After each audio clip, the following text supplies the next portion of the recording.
Hey, what's up, guys? It's Gage, aka Sammy here, presenting our list of the top 10 strongest What If characters in Marvel. Obviously, we're releasing this in celebration of the What If series. By now, it should be on episode 6 or 7 when we post this. And here to present this list with me is GrimAether, aka Darin. Hello! And you guys know him as the host of our Unjustice Podcast. Would be our third episode yesterday. That's it. Yeah, and like I said, we're going to be covering the top 10 strongest What If characters in all of Marvel, and we're going to be taking every run of every What If comic that has released for Marvel. We're only going to be taking characters that exist exclusively in those What If issues, so we're not going to take, let's say if Galactus shows up in an issue, we're not going to count him, since he'll be the same as the 616 counterpart, and we're not going to do any other copied gimmicks or anything. Let's say if there's a character who wields a certain weapon, we're not going to use another character who's weaker but wields the same weapon, just to keep variety on the list. Exactly. So starting with the list proper, we have number 10, which is What If Rogue Wielded the Powers of Thor. And this is going to be issue 66 of the What If original run. And this is portraying a situation in which Rogue fights the Avengers in New York, and she's able to get her hands on Thor. And obviously, since she's Rogue, getting her hands on Thor means she's going to absorb his power. And in this issue, she did it at the point that she was able to kill him and seize Mjolnir from his dead body. And she used Mjolnir after that to stomp a group of Avengers that included Wonder Man and Vision. And, back in the day, Vision was treated as kind of a top-tier member of the Avengers. Yeah, still is. Oh, yeah, definitely. Yeah, and even when Vision was a top-tier member of the Avengers, she managed to destroy him with a single strike. The last great feat that we probably have is she managed to break Loki's mind control, which, from the comics we know, is pretty intense. That's how the Avengers got together in the first place. And with the help of Thor's ghost, so I guess there was a little bit of forgiveness there. Yeah, and at the end of the issue, obviously she makes up with Odin and becomes the new Thor. But her placement at number 10, obviously she killed Thor, and seizing Mjolnir, I would say it almost implied that it was Rogue's power on top of Thor's power. So you could argue that she's even above Thor. As long as she adds more powers on top of the mix. And moving on from one Marvel femme fatale to another, we have a What If from the Planet Hulk series. Now this is a situation when Sakaar was being attacked, and it envisions a situation in which, instead of Kara dying in that explosion, it was the Hulk. And obviously we know Kara is mother of Scar, Hulk's wife. And when this happened, in her grief, she was able to unlock the old power, which obviously Scar inherited from her. And with this, she was able to calm Sakaar when it was in the middle of exploding, giving her obviously planetary level gravity manipulation. Not only that, but if you've read World War Hulk, you know obviously the first thing that Hulk did after Sakaar was destroyed was go to Earth to get revenge. And it seems that his wife had a similar mindset, because as soon as she got there, she shattered a huge chunk off of Earth's moon. And off screen, it seemed like she stomped Black Bolt, which is, I feel like that's pretty insane. We really haven't seen Black Bolt beat up like that by anybody but Thanos. But this version of Black Bolt was a scroll that was just simulating Black Bolt's powers. Not quite at Black Bolt's level, but still pretty significantly strong. Yeah, but we can see, at least in this universe, that this scroll was pretty close to Black Bolt, because in this story, she was able to use his scream to kill both Sentry and Doctor Strange. She completely turned them into skeletons. And right after that, she one-shotted a huge group of heroes, including symbiote SpiderMan, Carol Danvers back when she was Miss Marvel, She-Hulk, Luke Cage, Ares, Wonder Man, just a bunch of A-tier characters, high-tier Marvel characters that she just casually killed with a single swipe of her hand. And in that one shot, it kind of included her blitzing Iron Man and decapitating him before he could even react to her presence. Yeah, and considering his sensors, that's pretty insane, and it really didn't seem like any of the other Marvel heroes on Earth had much of a chance, considering the next 21 years after this, she ruled as their queen. And speaking of royalty, number 8 is going to be Herald Thor. This is from What If Thor 2006. This is What If Thor became the Herald of Galactus. The list of his feats go on, but he's kind of in line with Silver Surfer in a lot of ways, but he's got a hammer. Part of his feats is he fought and defeated the most bloodthirsty, non-sentient races in the universe for years. We don't know how many years, but years and years. Yeah, it was long enough for Loki to overthrow Odin, at least. Exactly, and then he, like I said, he's Silver Surfer combined with Thor, so he possessed both the power cosmic, so he can kind of scale. We don't really see, we don't want to say he scales the Silver Surfer feats, but we can kind of get a picture of what his power could look like along with the typical 616 Mjolnir feats. Yeah, and it seemed like during those years that Galactus was using Thor as his top herald. So you could argue that he was at least on par with Silver Surfer. I would not disagree, because at the end of the issue, he went and soloed the entirety of a Loki conquered Asgard. We don't really know what this entails, because it doesn't seem like there's a lot of Asgardians there, but there's plenty of frost giants and Loki himself that Thor just took them all out and then fed them all to Galactus. And while we're on the Herald train, let's talk about number 7. What if Worldbreaker Hulk won? Now, this is Worldbreaker Hulk in every sense of the way, except the one difference is, instead of stalemating Sentry, he completely defeated Sentry and survived a blast that killed him. So he's obviously immediately superior to the standard version of Hulk that's already one of the strongest versions of Hulk. And then going on, he then tanked a genetic bomb that wiped out all of Earth's heroes. And coming right back around to Galactus, at the end of it, he was imbued with the power cosmic by Galactus himself to become the true Worldbreaker. And Galactus even said that he was his strongest herald ever. Yeah, and coming from Galactus, considering he had Silver Surfer with him at the time, I mean, we scaled Herald Thor to Silver Surfer before, but I mean, this is just a direct statement that this version of Worldbreaker Hulk is above Surfer. And a direct slap in the face to Surfer. Yeah, I mean, and like you said, he stalemated Sentry in the original comic, which is one of Hulk's best feats, honestly. And here he just completely treated him like nothing and then went on to no-sell that blast that turned him into a skeleton. And moving on to a character that also wields cosmic power is number 6, which is what if Spider-Man kept his cosmic powers from issue 31. Now, like Herald Thor, he doesn't get a lot done in this issue, but what he does get done is fairly impressive. He's able to stomp Thor pretty hard, and to the point where Doom can step in and just one-shot him. And after some shenanigans, he's also able to get back to his senses and completely destroy Doom himself.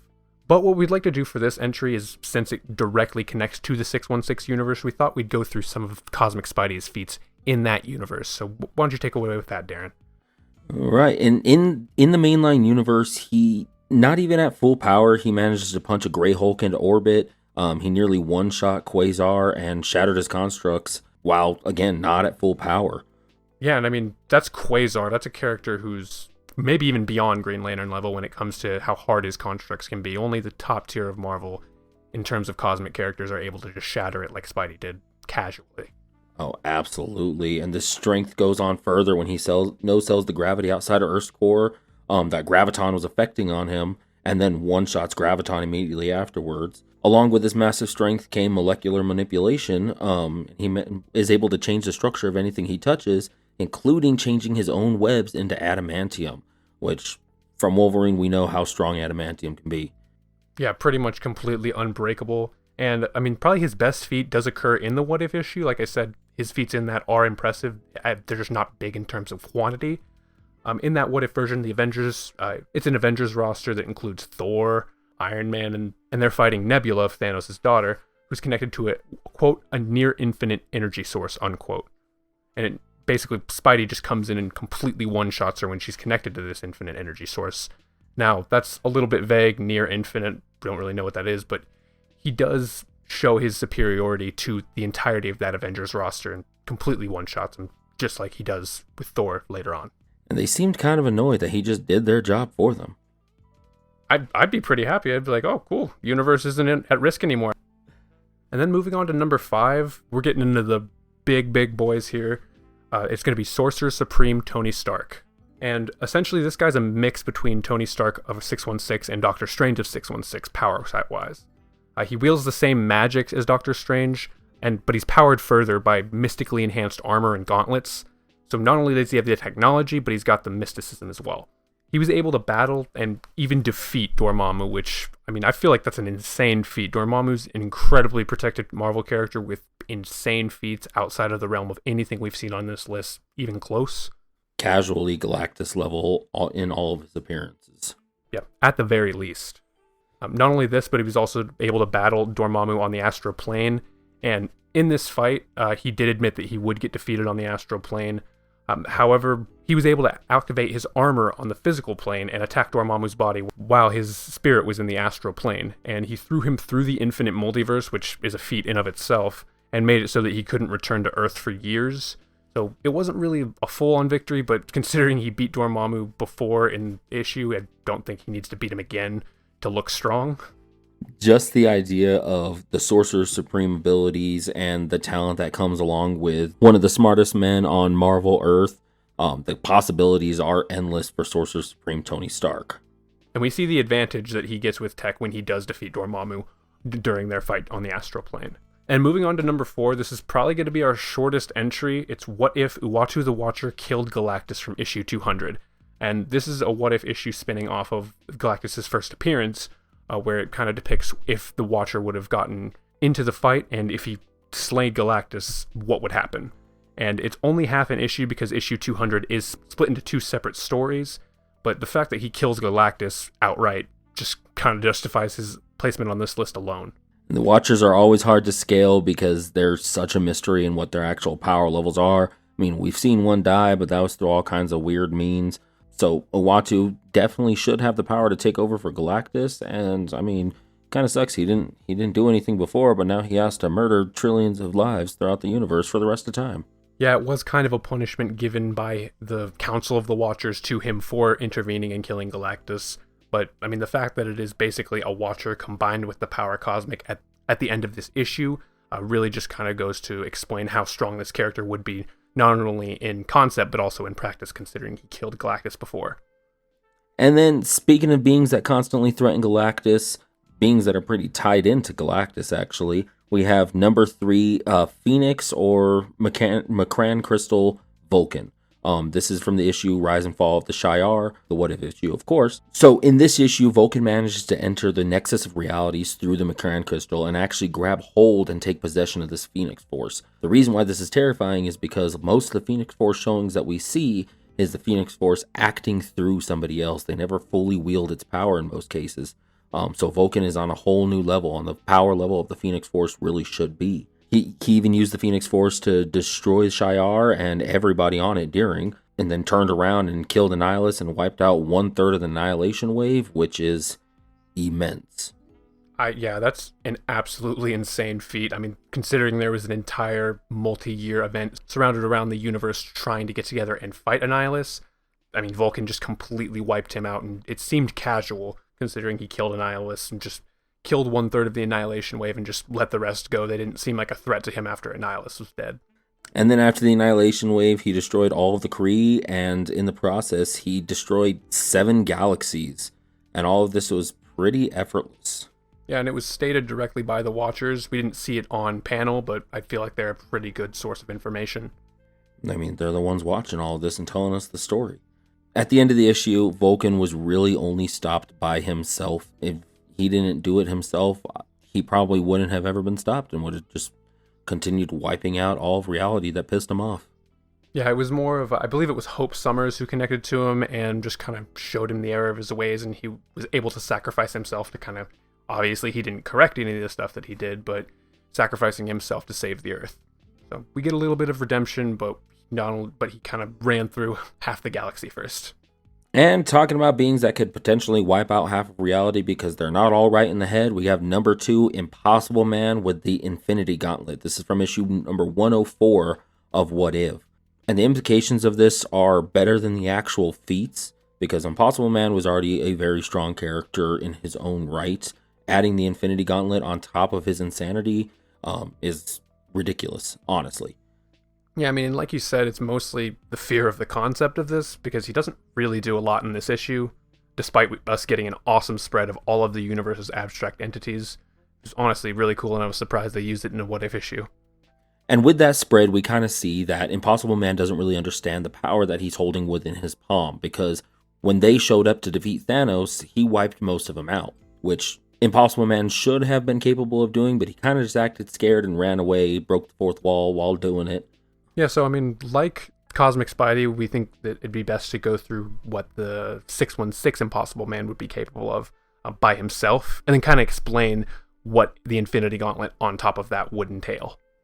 Yeah, 616 Impossible Man, he's done some ridiculous stuff. I mean, Rogue has touched him to try to take his powers or try to knock him out, and he laughed her off and then KO'd her instead. And then the Crimson Brands of Cytorak, which should be unbreakable in every sense of the word, he laughs those off as well.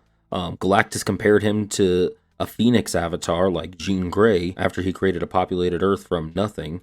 And his shapeshifting even allows him to resist a pre-Secret Wars Molecule Man who is pretty ridiculously strong himself, and Impossible Man was seemingly about to defeat Molecule Man. Yeah, I mean, that feat in and of itself is absolutely insane. I can't even comprehend how strong Impossible Man would have to be in order for that to happen. But you could argue that it was a bit of a hard counter since he has complete control of his own molecules, so he could have just been resisting it given that niche resistance, but it's still impressive nonetheless.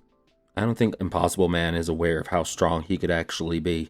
Yeah, exactly. And like you said, Galactus comparing him to a Phoenix Avatar just by himself really shows how powerful our last placement is and how powerful Impossible Man would be with the Infinity Gauntlet and the absolute control that it gives over the universe added on top of it. And just like we said, the implication. Every time Thanos has the Infinity Gauntlet, he's got a plan, he's of his right mind. Impossible Man, he just may randomly think, like, what if all dogs were bananas? Then boom, banana dog. And I mean, I don't think it would be wrong to argue that Impossible Man in this form would likely be the most powerful being in all of the universe if he wasn't 616. But moving on to number 1, who would be the strongest character on this list and the strongest character in all of What If, it would be what if Dr. Doom kept the powers of the Beyonder from Secret Wars. And obviously this is a What If issue spinning off of Secret Wars. And let me just say that this has amazing art. I was completely blown away when I saw this. To think that a What If issue, they went this hard with it, but it is our boy Doom, so I understand. And going on from the Secret Wars afterwards, if he actually kept the powers, he used it to kill an army of Celestials. He managed to defeat Wakanda and Atlantis in less than an hour each. He also defeated all of the Eternals, raised Asgard, killed the Inhumans, killed Doctor Strange after Doctor Strange had over 25 years of prep. Yeah, I mean, just the list goes on, and considering he was powered by the Beyonder, I'm not really surprised that he was able to do all that stuff. But, I mean, running through Celestials seemed like it probably should have taken him a little less time to take out Wakanda and Atlantis, but we'll let him slide on that one. He was monologuing. Yeah, exactly. But raising Asgard, probably killing Odin most likely, and defeating all of the Eternals is insane. But let's talk about Doctor Strange having 25 years of prep and still being helpless. Strange is one of the best prep masters in all of Marvel, and the fact that he couldn't even touch Beyonder Doom is nuts. Yeah, exactly. And he even went on to kill the Elders of the Universe, who are around on par, if not superior, to most baseline Celestials, depending obviously which member we're talking about, but he killed all of them while wielding the Infinity Gauntlet, which almost seems like overkill at that point. And it honestly does prove to be overkill because he ends up destroying it by overuse. And then after killing the Elders of the Universe, he even killed literally Satan. Not Mephisto, like Satan. Yeah, so basically there wasn't anybody in the universe, and I doubt the multiverse at the time, considering it was pre-retcon Beyonder, would have been able to stop him. Obviously, since nobody was able to stop him, the What If issue had to end with him stopping himself. And he did so by restabilizing Earth's core after conquering the universe.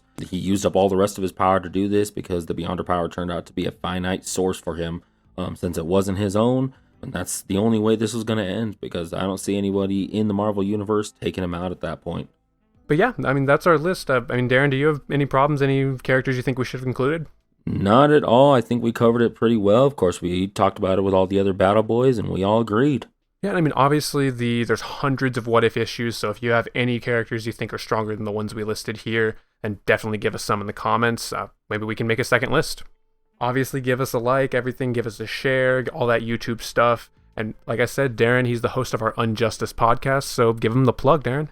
Feel free to check it out on everywhere you get your podcasts. Spotify is my favorite watch your podcast, but anywhere you watch it is good with us. We're there. You can find us at Battle Boys or at the Unjustice Podcast on all those platforms.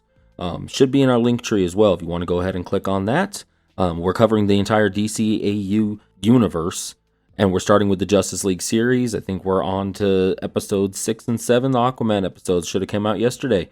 And then we're moving on from there. So if you like to hear about that kind of stuff, give us a follow. Yeah, and also give us a follow on all other platforms. We're on TikTok, Instagram, Twitter. Slowly trying to build our following on all those platforms at Big Battle Boys on pretty much everything. But for now, I'm glad y'all came to listen with us. Thanks for coming with me, Darin, to talk about this. Anytime, Gage. Awesome, and well, I hope everybody has a good night. Thanks, y'all.